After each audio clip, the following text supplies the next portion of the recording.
Hello guys, hi, it's Pearl here again, and today I'm doing a podcast about letting go of relationships for teachers and instructors.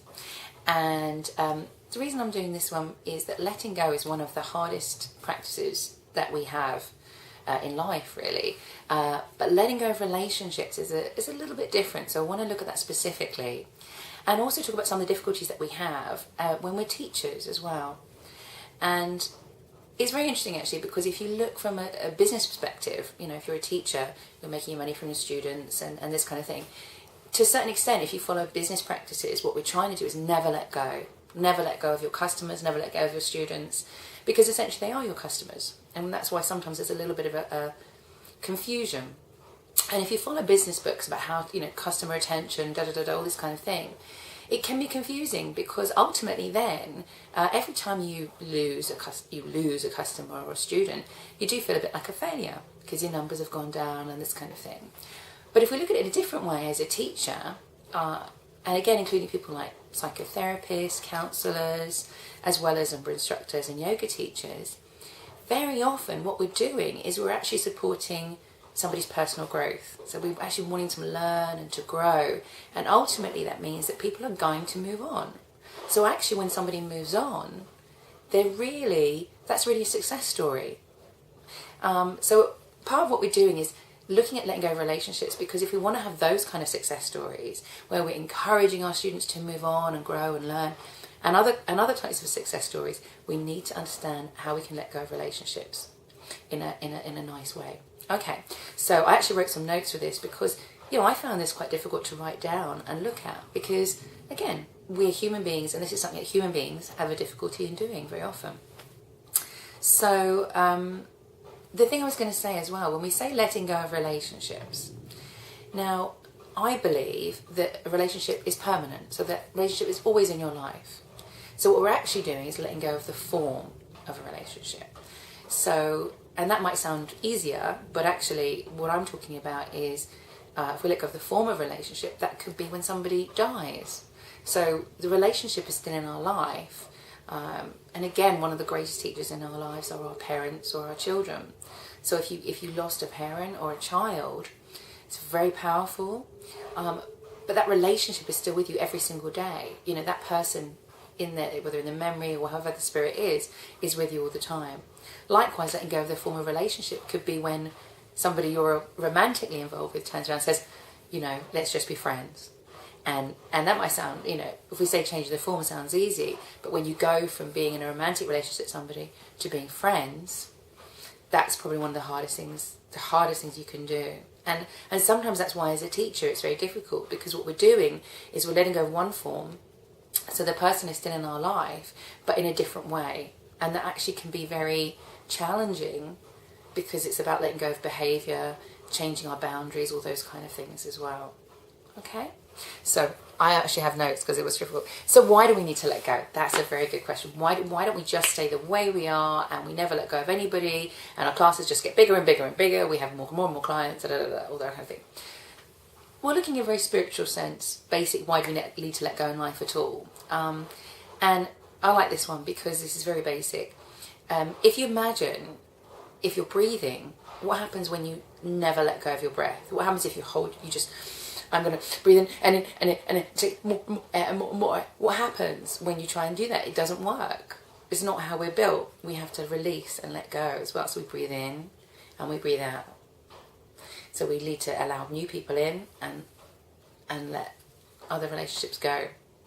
And what's quite interesting is when you breathe normally, you're only changing over a portion of the air in your lungs. But if you try and hold on, if you hold your breath, try it when you hold your breath a really, really long time, when you let go of everything. So again, one of the things we're trying to avoid in that situation is building up and letting go in that way, because sometimes that's not really a nice experience. I wouldn't say a bad experience, because you learn from everything, don't you? So, okay, so the other thing is holding on tightly. And as a teacher, sometimes if you're holding on to certain students, it means you have to teach in a certain way. So it can mean letting go of who you're being. It means letting go of teaching in a certain way. Okay? And why that's important to let go in life is there's a way that people trap monkeys. which is you put sweets. They put sweets in the hollow of a tree, and the monkey will put their hand in and grab the sweets. And they'll hold on. And they can't get out because the fist is so much bigger, so they can't get out. And even when they hear the hunters coming, the monkey will not let go because they've got the hold of these sweets. They're never going to get to eat those sweets. That's just an idea. And sometimes that's what we're doing. We've got this idea of this class is going to work a certain way. Ultimately, this is how it's going to work. And sometimes we're holding on so tightly to that we can't see that really it's just trapping us. This isn't doing. We're not eating any sweets. It's, if you have a class where you're not making any money, you're like, yeah, eventually, and sometimes it can be that monkey, is this what we're doing? And sometimes you do need that perseverance, but sometimes you also need to be able to let go and say, you know what, this isn't working anymore. Sorry, I'm just going back to my... The other thing is two more things, reasons why we need to let go is that, we need to allow our students to find new teachers, because we can only teach so much. And sometimes we're lucky and they'll come in a way where we can carry on teaching, and that person just comes in and does a day, or there's a special event, and that's great, and we can, but sometimes it might be that they need different learning, something that we can't teach them, so we need to let students go so that they can go on and do something like that. What I loved when I went to convention was how well all the different the ZESs and the people who are presenting at that level, they know each other's classes. And when you bump into somebody and they say, what classes are you doing? Are you coming to my class? You say, well, I'm going to do this one. They're like, that's great, that's a really good class, what are you into, what do you like? And the thing about that is it means that they are actively encouraging us to move around and try each other's classes, because they know that the more learning that you get, the wider the learning that you get, the stronger we become, the more we all improve and we all learn. I love, big fan of Thich Nhat Hanh and also the Dalai Lama. And what I love about their teaching is when they teach something, they say, don't just trust me, try it. But then go out and listen to other teachers and learn from them and try what they're teaching you. Don't believe it, try it, then believe it. So I like that as well, that you can say, well, come and try my food, try what I'm teaching you to make, but then go and try somewhere else, go and try something else. Because that way you'll know if it's true for you, if it's really true for you. The Dalai Lama also says about religion, and I love this. He said, do you have a religion? Yes, follow it. If you have a teacher already and you have already, learning and teaching, follow that religion. And because he says at the base, he believes all religions have a great heart to them. So the actual practicing of that is what we're aiming for. Even though that sounds a little bit contradictory. There's a thing about respecting the learning from other people as well, which I love. Anyway, the other thing is, again, why do we have to move on? Why do we have to let go? Because ultimately, if we want to follow our dreams and let other people follow their dreams, we need to be free. We need this freedom to move around, to change, to not feel that we're locked in. And one of the things, I always think of the Athena poster. I don't know, in the 80s there was an Athena poster, and it was a guy holding a baby. And I've seen a card, and it's, hold lightly that which we cherish. If we love something, if we cherish it, then we need to hold it lightly, allow it to flow off, allow it to come back. Same thing, if you love something, set it free. If it comes back, it comes back. If not, maybe it wasn't meant to be there. So the other one thing I want to look at is, why is it so hard for us to let go of relationships? And one of the reasons it's so hard for us to let go of relationships is because it's always going to have an element of rejection. If we let go of a romantic relationship, romantic partners are often our greatest teachers as well. But every time we let go, we can feel rejection on either side or on both sides. And rejection is something that most of us as human beings feel very powerfully. And there's a knee-jerk reaction to it. So even if it's the right thing, even if you hate your job, when you get fired from your job, you might be like, oh no. But actually, it's something that's going to serve us better. When somebody breaks up with us, the rejection, even if we were not happy in the relationship, even if we're kind of relieved, there's also that sting of rejection. So that's one of the things we just have to look at and say, okay, we do need to learn in life to deal with rejection, because rejection from one person just means being free to move on. And the more we can let go of that, the more that we can see it as a positive thing when it happens.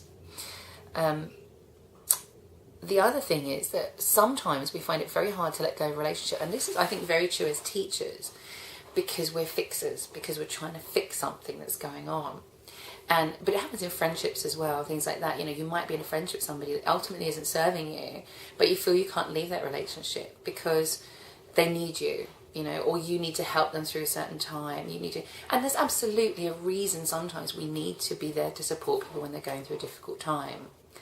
But one of the things that I always say is people come into our lives for a reason, a season, or a lifetime. Okay, so that person may be coming to you for that time, to be supported, to be healed, and that kind of thing. But there's also a thing when we're trying to fix people. And one of the things that we have to understand is that people don't need to be fixed. You know, they are perfect just as they are. And when we can accept that, we can say, you know, we're not going to turn around somebody. I always remember I went to see 3 different psychotherapists. And the first two times when I quit the therapy, they both said to me, but you need this, you need to stay here, you need to say this, da, da, da. And I was like, yeah, well, you know, I don't really want to do that. So, but the third person, I went to her, and it was again, we'd been doing the therapy process for a while, and I turned around to her and I said, look, you know, I'm bored. I don't feel like I'm getting anything out of this. And she said, okay, well, do you want to take a break? You know, you can either take a break and come back if you feel that you want to restart, or do you want to try life coaching? And she's a great life coach, and that actually was a really, really great thing for me, because I got to try something else, and that actually worked much better for me at that time. So, you know, when we're looking, you know, are we trying to fix somebody? Are we finding it hard to let go of them because we feel that they've still got a lot to learn? And they may still have a lot to learn. Ooh. They may still have a lot to learn, but you're not necessarily the teacher for that. So sometimes we need to let go of people because, and we find this often in a relationship, you might be, you know, a friend or a lover, even a child or a parent. We're trying to help them to see something, to do something, and they may very well be saying to us, please help me, help me, help me, help me.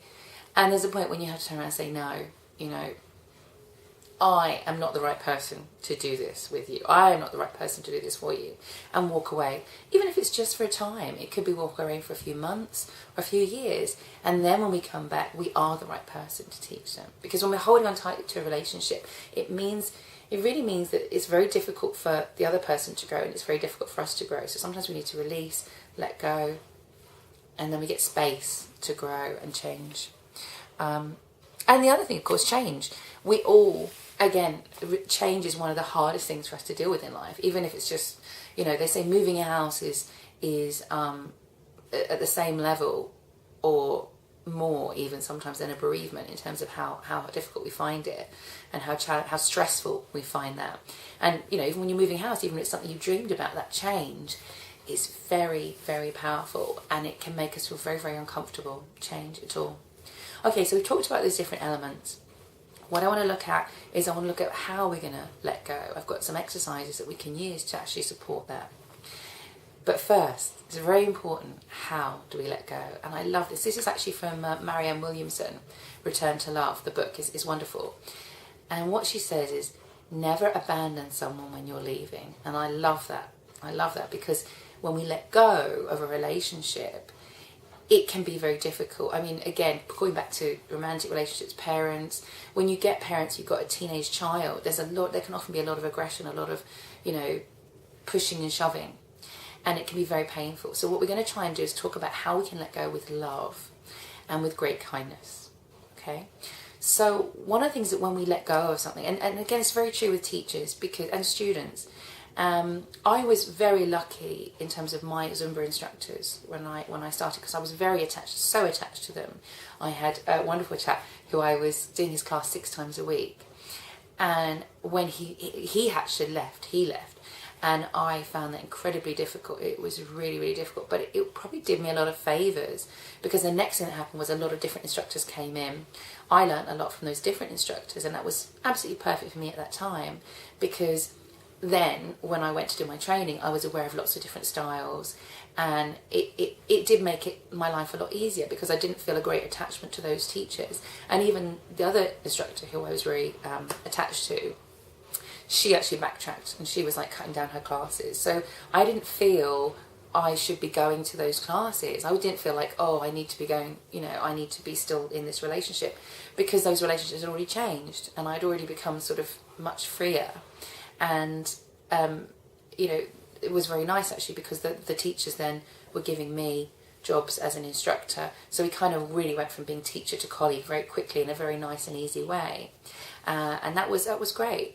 But in my life, as when I have instructors who are coming into my class and learning and growing and people going and taking the training and things like that, it's different because I tend to just be there. So usually what happens is when I get sick, they get to jump in and teach, and you know who you are, and that creates a different kind of relationship, because they're not only just being my colleague, they're kind of coming in working for me, coming in supporting me, being a support teacher. So it kind of works in a very different way, and it's wonderful, but it's also very, very close as well.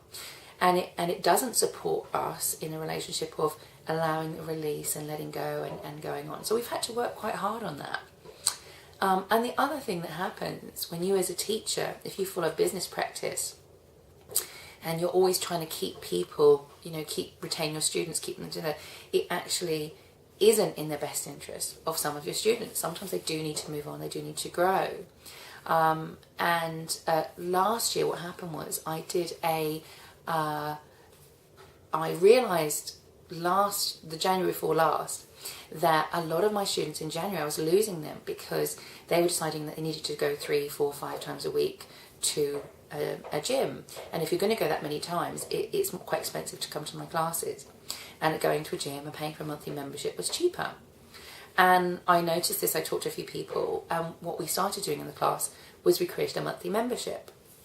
And in a way it worked, because certain people were getting 3, 4 classes a week, even 5 classes a week, and they were paying their amount, and it was, it was working with us. But it did take a lot out of me, because we were teaching some classes that were less popular for that group of people, but also because I had to bring somebody else in to help me teach those classes. So by trying to retain those, I was actually making quite a headache for myself, and we're managing it and we're writing it down, and then somebody comes in and covers, they have to understand the whole thing.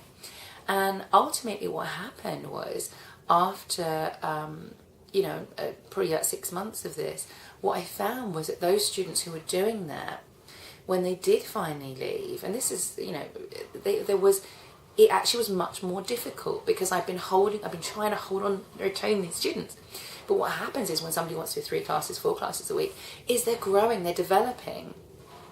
And what happens next is they want to do other classes, they want to go 7 times a week, and I can't provide that, it's just not possible.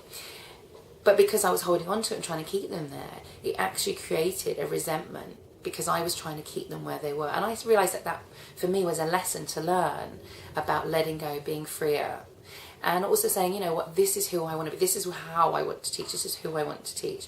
And as teachers, sometimes it's important to let go of that song that everybody loves, because you can't stand it anymore.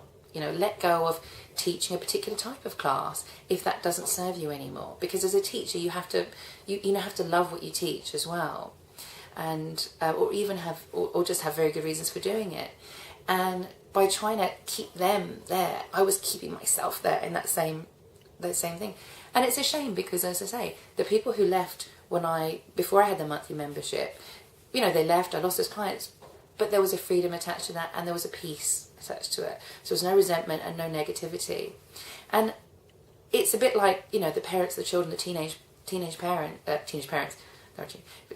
children and parents, when we hold on and we say, no, you can't do this, the tighter we hold on at that point, the more resentment we create, the more problems we create as well, and we lose a lot of the relationship. So if we can be more open and trust people and allow that they know what they need, excuse me, that was a funny noise, and where they need to go, then that's much more positive for everybody. Okay, so let me look at these exercises, and so as I say, when we let go with love, what we want to do is recognise the relationship for what it has been.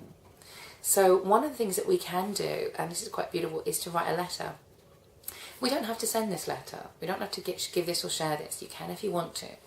But what we're going to do is write what that person has meant to us, what they've given us, and really look at the relationship as a whole. Because sometimes it's very easy when even in a romantic relationship, you say, right now, we're not getting on, this is not working for us anymore. But to look back and realise where the whole relationship has been and what's gone. And even those psychotherapists who I worked with, when I left, I have to look back and honour, what they taught me. And I did learn quite a lot from them. Even if it wasn't like a long-term relationship, it wasn't a relationship I wanted to stay in. So writing a love letter, and it really just to write down what you feel you've got out of the relationship, all the good things. Try and recognise all the positives that we've got out of a relationship. And the same thing is true with parents. Sometimes we may have a difficulty with parents. Write down all the positives, all the good things, and you'll see that those momentary problems that you're having, not that you don't need to relax and let go, but that they are part of a bigger whole. And sometimes we're just repeating the behaviour that served us really well at the beginning, but now it's just not working anymore because we've changed, we've grown, we've moved on. So a couple of other exercises we're going to do. Now this is a really good one, and this is a great one for letting go of relationships. So what we want to do is get into a meditative state. So what we're going to do is breathe in through the nose and release, and in through the nose and release. So there's the breathing we're talking about, and again. And you can take this right down to a very deep hypnotic state if you want, but I'm just going to take it here for today. And you're going to visualise, let's visualise the person or the situation that we're having difficulty letting go of. And I want you to imagine that there are lines attaching you to this person or the situation. Maybe at class you're thinking about giving up. And we're going to imagine taking a pair of scissors and these lines, we're going to cut them. So just imagine yourself cutting those lines between you and allow yourselves to then move off and drift off. And relaxing, coming back. And again, this is very short, but you can add this to another meditation. You can sit and repeat this. You will probably need to repeat this several times. This isn't just a once kind of a thing. But what you'll find is that when you're having those moments when you feel, and sometimes it can be a physical feeling of feeling really attached to somebody or attached to something, this is a great meditation for actually, and I've done this before where I've actually felt the physical release as we cut those lines. And it's just about releasing, letting go. Okay? Number 2, very easy, and this is one I'm always coming back to, and it's written down in my meditation pages, which is the Light and Love Healing a Relationship meditation. And we're going to close our eyes again. I'm not going to do the same thing again, but you're going to visualize and imagine that person, okay? And when you do, you're going to imagine love coming from your heart, coming out and encircling them. And then you're going to breathe in. When you breathe in, you're going to breathe in the love from them as well. And it's going back to the heart of the relationship. The essence of the relationship is love, and it is that pureness. And by going back to that and feeling that feeling of love, we can see the way that other people are behaving or the way that we're behaving with greater compassion and love as well. And again, that's when you can repeat. You can even do this for a whole class or a whole group of people. Anytime you're feeling something. And this doesn't have to be about letting go. This one can be for anything. The other thing we can do is use the words from that love letter that we've worked. And as we do this, as we send love, we can say, I don't say, I've given you this, I've given you that, but just honour the gifts that you've given the other people, and then honour the gifts that they've given you as well. Even if you're the teacher and they're the student, you're going to have amazing gifts that are going to come to you if you can open your eyes and see them. And one of the important things about this is, as we actually can open our hearts and look at the truth of the whole relationship and how special it's been, it makes it easy to let go. Because sometimes we can't let go because we feel like we're in a negative place and we want it to be positive before we can let go. But we're in a negative place because we need to let go, because we've needed to let go for a time sometimes. So by letting go, we can come back to that light and love. And I'm just looking to see if there's anything else that we want to... now very important. As the last thing, I've done a very long session on this one. It is a difficult situation, and I'll probably come back and do another one in 6 months or something when I see this better. Boundaries, very important for this. When we change our relationships with anybody, we need to change our boundaries. Which means that when somebody is your student, you may have certain rules about how you relate to them. What happens when they leave that relationship? Now, if you're a psychotherapist, you will probably have very, very strong rules about how you relate to people. And even when somebody stops being your client, even when somebody stops being your patient, you're probably going to have some very strong boundaries about not getting involved with them in certain ways, especially romantically and that kind of thing. Now, as a yoga teacher, again, your school of yoga may well have some very strong boundaries on how you interact and how you relate, because again, it's very, very powerful. And it's interesting that something I saw very briefly in the news before a few weeks ago was about how certain yoga teachers have been accused of abusing the position of power. And as a Zumba instructor, again, it's a very interesting question. Where are our boundaries? What are our relationships? And it's quite interesting. One of the things I saw on one of our resources was don't give advice, and I thought, okay, that's great, but it's hard if not impossible to follow, because as an instructor, you're giving advice in the class. And what happens when your student decides they want to go and teach? You're going to be their mentor. You're going to become their mentor, very possibly, which usually involves giving a lot of advice, and it's very hard to know what point to stop giving advice. Okay, you go and speak to any instructor. I'll go to convention, I'll talk to people, I'll be talking to people, there'll be advice giving. From the very top people, there'll be advice giving. And sometimes I'm sitting there and I might not agree with that advice. I'm like, I don't know. But that's the thing, whether you're a teacher, a mentor, a friend, you have to be, you have to be careful with what advice you follow. But this is from the words of the song by Baz Luhrmann, Everybody Wears Sunscreen. Be kind to the people whose advice you follow, because you must know that when somebody gives advice, they're really doing it from a place of love and hope, and hoping that advice is going to work for you. If it doesn't, please don't blame them. If I give you advice and you don't like it, or it didn't work out for you, I really apologise, but I'm always going to keep giving the advice, because that's part of who I am. This is a whole thing, in one way, you could say, as advice. I mean, you might come back to me and say, this didn't work for me, and I shouldn't have let go, and all these kind of things. But please respect that it's coming from a place of heart, and I'm wanting to help. And you are very free to let go of this advice and not follow any of it. But if it works for you, that's great. If any of it works for you, that's great. Because I know that this information and these lessons have been very useful to me in the past as well. But above all, whatever you're doing, whether you're letting go or you're holding on, if you can come back to that place of great love and kindness, that will actually help you to decide whether to let go or not. And I will guarantee it will improve your relationship, because when you're acting from that place of kindness and great love, it's much easier to avoid hurting anybody and hurting yourself as well. So again, I'll just close on that. Remember, when you're thinking about letting go, people come into your life for a season, a reason, or a lifetime. So somebody might come into your class one time and get a great deal from it, and somebody might be in your class for 2-3 years, but you can't always tell what that's going to be. So I hope this helps, and I really, really hope that if you're struggling with letting go of a relationship, that this helps you to let go and helps you to move on. Because very often when we let go of a relationship, what's amazing is that it comes back to us later on in a beautiful way. If we look at parents and children, very often you will need to leave your parents, you will need to walk away, move out the house, sometimes not call them every day, have that space but ultimately, when you come back to that parental relationship, and I will say this from my heart as well, is that I have the most amazing relationship with my mum now, and a big part of that's been letting go all the time, because by holding on, we're just hurting each other. So every time I've let go, every time we've been able to let go, we come back and you can have a closeness when you let go of a relationship and the form of relationship, but it doesn't necessarily mean that you're letting go of it forever. It just might mean letting go for a time, and that person will come back to you, and you'll have the most beautiful relationship that you just cannot possibly have by holding on. Thank you. Speak to you soon. Bye.